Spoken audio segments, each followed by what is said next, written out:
अगर तुमने कभी हार मान ली हो, अगर जिंदगी ने तुम्हें तोड़कर रख दिया हो, अगर तुम्हें लगता है कि अब कुछ नहीं बचा, तो ये कहानी तुम्हारे लिए है।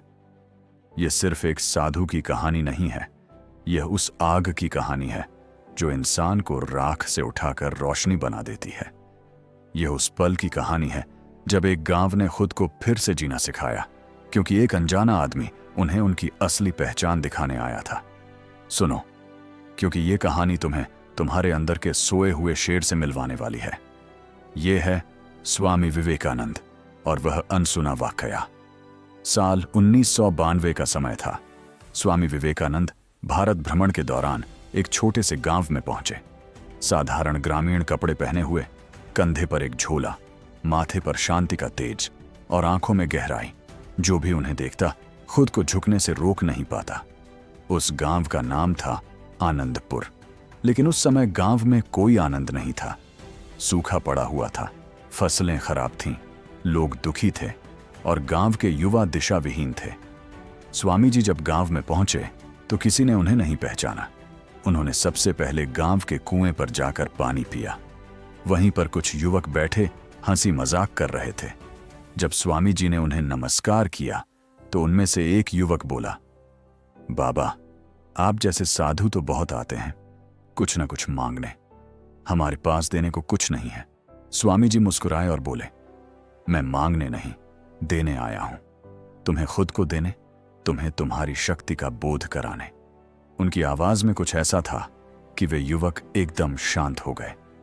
गांव के पुराने जर्जर मंदिर में अगले दिन स्वामी जी ने एक छोटी सभा बुलाई।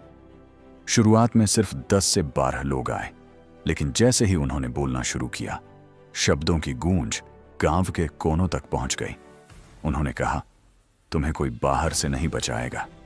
भगवान भी तभी मदद करता है जब तुम खुद अपनी मदद करते हो। तुम्हारे भीतर शक्ति है, ब्रह्मा की शक्ति, लेकिन तुमने उसे भूलकर खुद को दुर्बल मान लिया है। एक बूढ़ा किसान उठा और बोला, बाबा, जब पेट भूखा हो तब भीतर की शक्ति की बात कौन सुने। हमारे बच्चे भूखे हैं, पानी नहीं है, खेत सूखे पड़े हैं।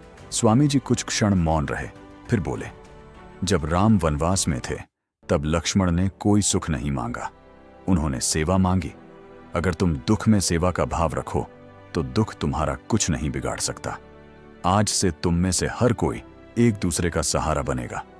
तुम उठोगे, काम करोगे और खुद अपनी स्थिति बदलोगे। स्वामी जी ने वहां कुछ दिन रुककर गांव के युवाओं को एकत्रित किया। हर दिन योग सिखाते, ध्यान कराते और आत्मबल पर प्रवचन देते। वे बार बार कहते, उठो, जागो और तब तक मत रुको जब तक लक्ष्य की प्राप्ति ना हो। धीरे धीरे गांव के कुछ युवाओं ने मिलकर एक छोटी सी जल संरक्षण योजना बनाई। स्वामी जी की प्रेरणा से वे खेतों में खुदाई करने लगे, पत्थरों से बांध बनाए, तालाब की सफाई की।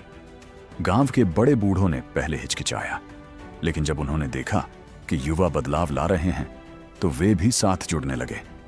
एक दिन एक बच्चा दौड़ता हुआ स्वामी जी के पास आया और बोला, मां ने कहा है कि घर में खाना नहीं है। स्वामी जी ने बच्चे को गोद में लिया और गांव वालों को बुलाया। उन्होंने कहा, इस गांव में कोई भी भूखा नहीं सोएगा, जो खा सकता है वह बांटेगा। जब एक घर में रोटी पकती है तो 4 के लिए सोचना होगा। उस दिन से गांव में साझा रसोई शुरू हुई।